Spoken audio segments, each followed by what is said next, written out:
Kanalıma hoş geldiniz. Başarılı oyuncu Özge Yağız, Doğanın Kanunu dizisinde başrolü üstlenerek Doğa karakterine hayat veriyor.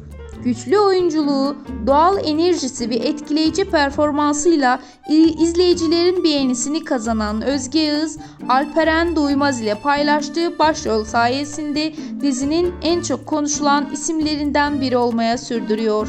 Her bölümünde karakterine kattığı duygu ve samimiyetle ekranlara damga vuran oyuncu kariyerindeki yükselişini başarıyla devam ettiriyor.